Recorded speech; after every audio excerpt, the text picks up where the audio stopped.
مشرف نے جو ان کے ساتھ ظلم کیا اور انہیں قربانی کا بکرا بنایا تو پوری قوم کی بےغیرتی ہے کہ اس وقت خاموش رہی ہے سمیت میرے. ہم کیا کر سکتے تھے؟ جابر حکمران ہم پہ مسلط تھے. دیکھیں کمزوریاں ہر انسان میں موجود ہوتی ہیں اور اس کا یہ مطلب نہیں ہے کہ کسی ایک بندے کو آپ قربانی کا بکرا بنائیں. وہ کہتے ہیں نہیں جی ان کو تو امریکہ مانگ رہا تھا ہم نے ان کے حوالے نہیں کیا, یہی ان کے لیے بہت بڑا اجر ہے. تو وہ اکیلے تو نہیں تھے جو ان پہ الزامات لگتے ہیں. اس لیے آپ دیکھیں اس وقت ڈاکٹر سمر بھی تھے جب وہ بٹن دبایا جا رہا تھا, ڈاکٹر عبد القدیر بھی تھے. دونوں کی کنٹریبیوشن ہے. کرٹیکل جو چیز تھی زیادہ کام اٹامک انرجی کا ہے, لیکن اس میں جو آپ سمجھ لیں دل ہے نا اس کا, وہ کام ڈاکٹر عبد القدیر نے کیا تھا. ظاہر ہے کہ انہی کی قربانیاں تھی, وہ پاکستان کے پاس ٹیکنالوجی آئی. اس لیے میں سمجھتا ہوں کہ پاکستان کا ہر بچہ, پاکستان ایز اے نیشن, یہ پورا ملک, یہ ان کے مرہون منت ہے جو انہوں نے اتنی بڑی پاکستان کو اچیومنٹ کروائی ہے. میں کہتا ہوں جی محمد علی جناح اور ڈاکٹر اقبال کے بعد اگر کوئی تیسرا بندہ ہے نا جس پہ پوری پاکستانی قوم متفق ہے تو تیسرا نام جو ہے نا وہ ڈاکٹر عبد القدیر ہے. جو ان کو تکلیفیں اس قوم سے اٹھانی پڑی, اس پہ اس قوم کو بھی معاف فرما,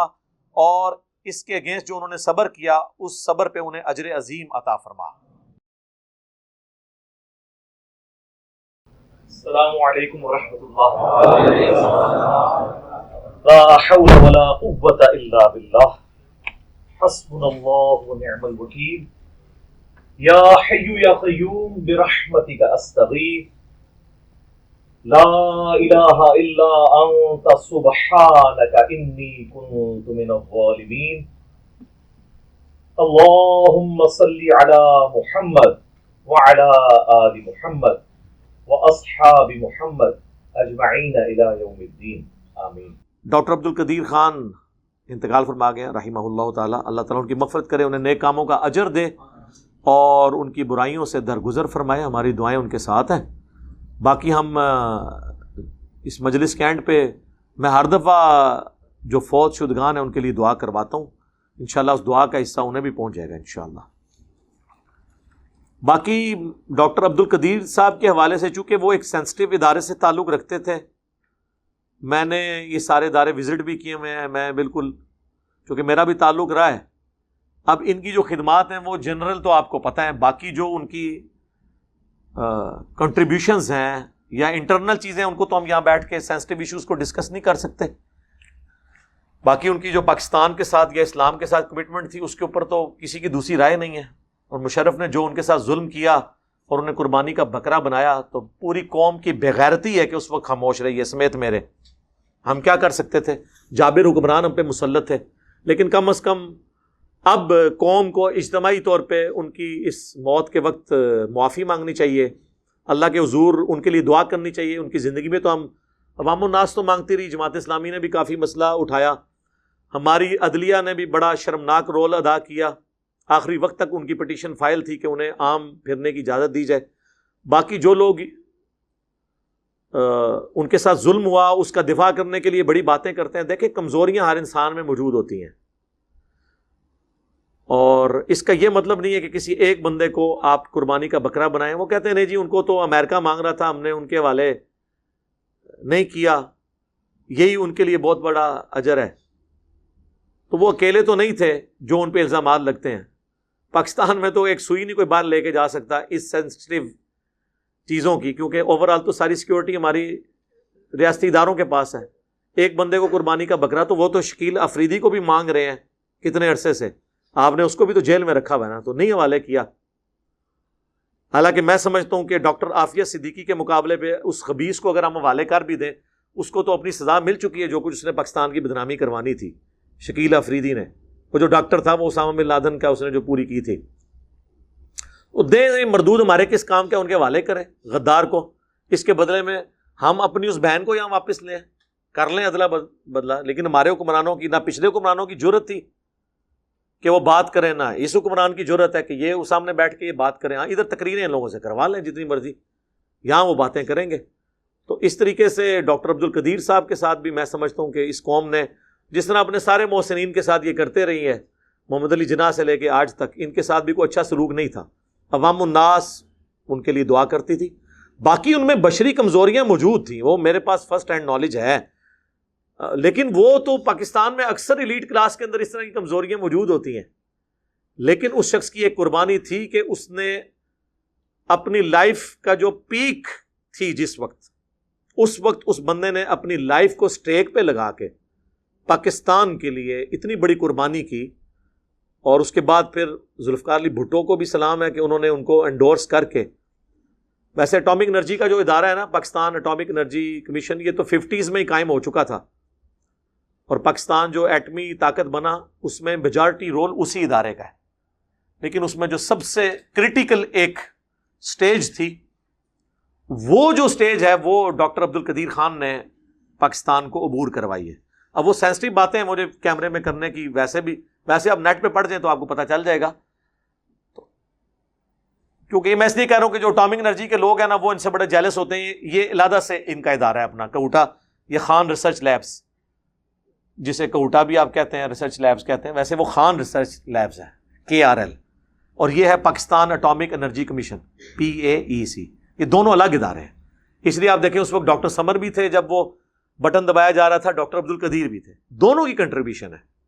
کرٹیکل جو چیز تھی، زیادہ کام اٹامک انرجی کا ہے، لیکن اس میں جو آپ سمجھ لیں دل ہے نا اس کا، وہ کام ڈاکٹر عبد القدیر نے کیا تھا. ظاہر ہے کہ انہی کی قربانیاں تھی. وہ پاکستان کے پاس ٹیکنالوجی آئی اور پھر یہاں پہ محنت کے بعد. تو اس لیے میں سمجھتا ہوں کہ پاکستان کا ہر بچہ، پاکستان ایز اے نیشن، یہ پورا ملک، یہ ان کے مرہون منت ہے جو انہوں نے اتنی بڑی پاکستان کو اچیومنٹ کروائی ہے.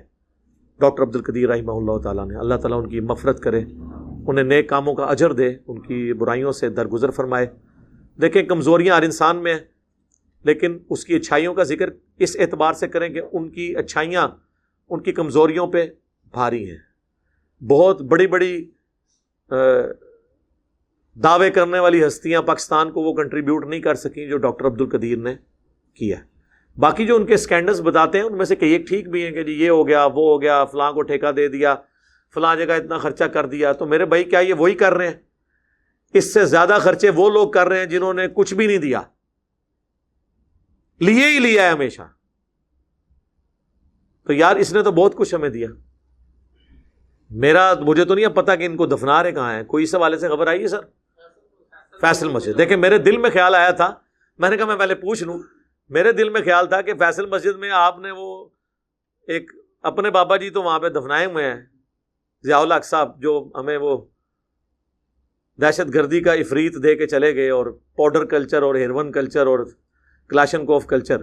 باقی ان کی خوبیاں اپنی جگہ ہیں، میں ان چیزوں کی تعریف بھی کرتا ہوں.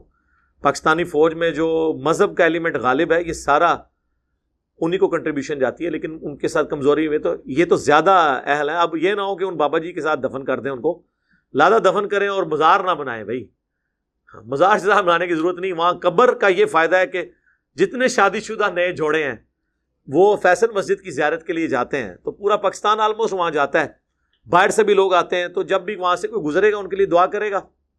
باقی اگر کوئی نہ بھی کرے، جن لوگوں نے اپنی زندگی میں اچھے کام کیے ہیں ان کو مسلمانوں کی دعاؤں کا حصہ آٹومیٹکلی ملتا ہے. لیکن ہمیں یہ حکم ہے ربنا اغفر لنا ولاخواننا الذین سبقونا بالایمان، اے رب ہماری بھی مغفرت فرما، اور ہم سے پہلے جو ایمان کی حالت میں دنیا سے چلے گئے ان کی بھی مغفرت فرما، اور ہمارے دل میں ان کے لیے کوئی میل باقی نہ رکھ. یہ ہمیں دعا سکھائی گئی ہے. میت کے لیے دعا کرنے کا اللہ نے ہمیں حکم دیا ہے. بخاری مسلم دونوں میں حدیث ہے کہ ابو عامر جب فوت ہوئے تو نبی علیہ السلام کو ان کی وفات کی خبر پہنچی تو آپ نے یوں ہاتھ بلند کیے حتیٰ کہ بغلوں کی سفیدی نظر آ گئی، کیونکہ نبی علیہ السلام کا عمومی لباس چادر اور تہمت تھی. اور آپ نے ہاتھ اٹھا کے کہا اللہ ابو عامر کو بخش دیے اور اسے قیامت والے دن اپنی کثیر مخلوق پر فضیلت عطا فرمائی. آپ کی دعا تھی. ابو داؤد ترمذی میں تو میت کی دعا تو ہے نا، اللہم اغفر لحینا و میتنا. یہ ساری دعائیں موجود ہیں. تو میرا خیال ہے یہ ساری دعائیں ہمیں ان کے حق میں کرنی چاہیے، اور ہماری دعاؤں میں ان کو حصہ آٹومیٹکلی پہنچ رہے ہیں. السلام علینا وعلی عباد اللہ الصالحین کے تحت جو بخاری مسلم میں آتا ہے، زمین و آسمان میں ہر نیک بندے تک سلام پہنچ جائے گا. بہرحال وہ اسلام کے ساتھ ان کی عقیدت تھی.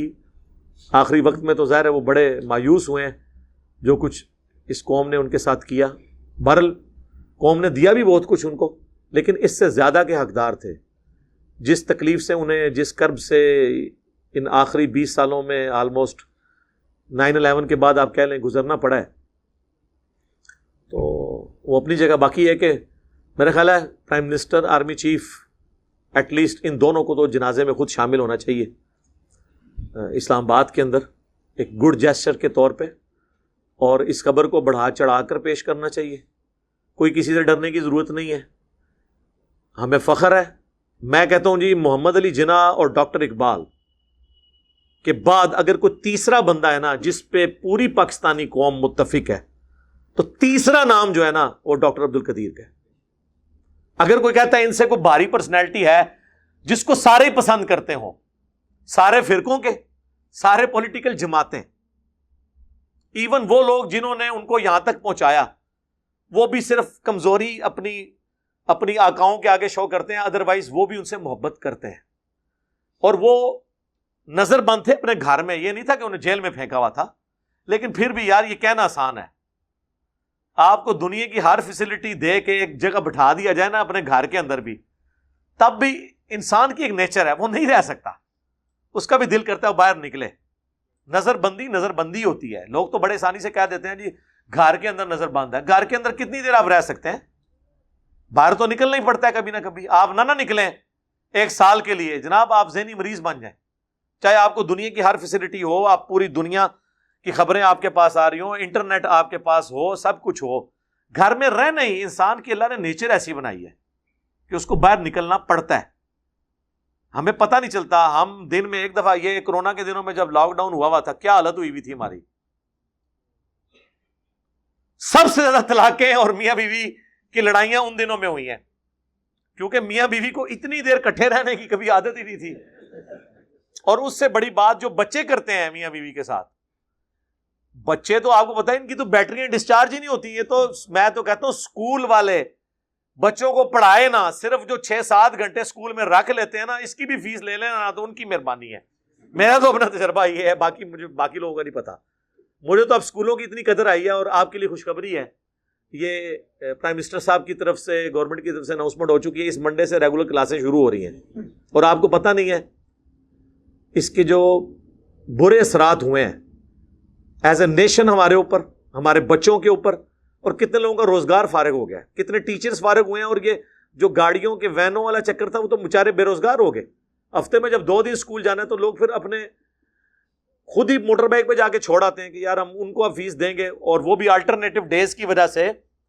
گاڑی والے تو بیچارے کہتے تھے ہم پورے پیسے لیں گے کیونکہ ہمیں تو روزانہ اسکول جانا پڑتا ہے. آپ کہتے ہیں 2 دن، وہ تو اگلے 2 دن وہ دوسرے بچوں کو لے کے جا رہے ہوتے ہیں، ان کا تو روزانہ چکر لگتا ہے. ان کی روزگار فارغ ہوئی. اور جب یہ روڈوں پہ لوگ آگے خود چھوڑنے والے، روڈوں پہ ایکسیڈنٹ، ٹریفک بلاک، اور ٹریفک بلاک کے بعد جب بندہ گھر پہنچتا ہے تو جا کے سیدھا بیوی سے لڑتا ہے. یہ نیچرل چیز ہے. مینٹل ماڈلز ہمارے بدل گئے.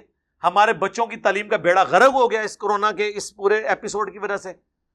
اس غریب نیشن کے پاس ایک ہی ذریعہ تھا غربت کے سرکل سے باہر نکلنے کا، پاورٹی سرکل کے باہر نکلنے کا. ہم لوگ بھی لوور مڈل کلاس سے اوپر آئے ہیں صرف اپنی تعلیم کی وجہ سے. وہ بھی انہوں نے ہم سے چھین لیا اس پورے سسٹم کی وجہ سے، اور ہائپ کریٹ کر کے. اب شکر ہے وہ یہ بتا رہے ہیں ہمارے بلال بھائی، چونکہ اس مہم کا حصہ ہیں گورنمنٹ کی طرف سے، یہ بتا رہے ہیں کہ اب 5 سال تک وہ کہہ رہے ہیں دوبارہ ویکسین کی ضرورت نہیں. 5 سال بعد انہوں نے ویسے ہی بھول جانا ہے. ہاں، کیونکہ اس سے خطرناک انفلوئنزا ہے جسے آپ نزلہ زکام کہتے ہیں، جو ہماری قومی بیماری ہے. اس کی ویکسین تو آج تک اللہ کے فضل سے ہمیں کسی گورنمنٹ نے نہیں لگوائی، نہ ہم نے خود لگائی ہے. اس کے ساتھ بھی ہم ایگزسٹ کر رہے ہیں. آج بھی دنیا میں نمبر 1 کلر ملیریا ہے، اس کے بعد یہ ہے. کورونا کا تو بہت نیچے نمبر آتا ہے، لیکن یہ ایک چل رہا تھا، چلیں ہم بھی اس سسٹم کا حصہ بنے ہیں. تو اب یہ پورے معاملات جو اس طریقے سے مس ہینڈل ہوئے ہیں، تو گھر کے اندر رہنا بہت بڑی آزمائش ہے. تو یہ میں اور ڈاکٹر عبد القدیر صاحب سے بات شروع ہوئی تھی، ان کو اس تکلیف سے گزرنا پڑا. اللہ تعالی ہمیں بھی ایز اے قوم معاف کرے جو ہم نے ان کے ساتھ سلوک کیا، اور اس کی وجہ سے جو انہوں نے تکلیفیں اٹھائیں اس صبر پہ انہیں اجر دے، اور وہ اجر ان کی غلطیوں کا کفارہ بن جائے. اللہم انی اسألک بانک انت اللہ لا الہ الا انت الاحد الصمد الذی لم یلد ولم یولد ولم یکن له کفوا احد والہکم الہ واحد لا الہ الا هو الرحمن الرحیم الف لام میم اللہ لا الہ الا هو الحی القیوم. اللہم صلی علی محمد وعلی آل محمد ربنا آتنا فی الدنیا حسنہ وفی الآخرۃ حسنۃ وقنا عذاب النار اللہم احسن عاقبتنا فی الامور کلہا وأجرنا من خزي الدنيا وعذاب الآخرة ربنا هب لنا من أزواجنا وذرياتنا قرة أعين وجعلنا للمتقين إماما۔ اے اللہ ہمارے ماں باپ کی، ہمارے بھی بچوں کی، پوری امت کی تمام دینی دنیاوی جسمانی روحانی ظاہری باطنی پریشانیاں تکلیف مصیبتیں دکھ درد بیماریاں دشواریاں دور فرما، اور جن جن بھلائیوں کا سوال تیرے محبوب علیہ السلام نے تجھ سے کیا ان تمام کے حق میں ان بھلائیوں کو قبول فرما، اور جن جن چیزوں کے شر سے تیرے محبوب صلی اللہ علیہ وآلہ وسلم نے تیری پناہ طلب کی ان تمام لوگوں کو ان چیزوں کے شر سے اپنی پناہ عطا فرما۔ اے اللہ ڈاکٹر عبد القدیر صاحب رحمہ اللہ تعالیٰ کو بخش دے، اور قیامت والے دن انہیں کثیر مخلوق پر فضیلت عطا فرما، بحیثیت انسان جو ان سے برائیاں ہوئیں اے اللہ ان سے درگزر فرما، اور اے اللہ جو ان کو تکلیفیں اس قوم سے اٹھانی پڑی اس پہ اس قوم کو بھی معاف فرما، اور اس کے اگینسٹ جو انہوں نے صبر کیا اس صبر پہ انہیں اجر عظیم عطا فرما۔ اے اللہ ہمارے ملک پاکستان کی خیر فرما، اسے اندرونی اور بیرونی خطرات سے محفوظ فرما، پورے عالم اسلام کی خیر فرما۔ اے اللہ چائنا میں، کشمیر میں، فلسطین میں، افغانستان میں، عراق میں، شام میں، جہاں کہیں بھی مسلمان مصیبت پریشانی میں ہیں اے اللہ غیب سے ان کی مدد فرما۔ حاضرین کے دلوں میں جو جو نیک اور جائز دعائیں ہیں قبول فرما، حاضرین کے جو چھوٹے بڑے رشتہ دار فوت ہو چکے ان کی مغفرت فرما۔ اللہم اغفر لحینا ومیتنا وشاہدنا وغائبنا وصغیرنا وکبیرنا وذکرنا وانثانا، اللہم من احییتہ منا فاحیہ علی الاسلام ومن توفیتہ منا فتوفہ علی الایمان۔ سبحان ربک رب العزت عما یصفون وسلام علی المرسلین والحمد للہ رب العالمین، وصلی اللہ علی النبی الکریم وعلی آلہ واصحابہ اجمعین الی یوم الدین، آمین۔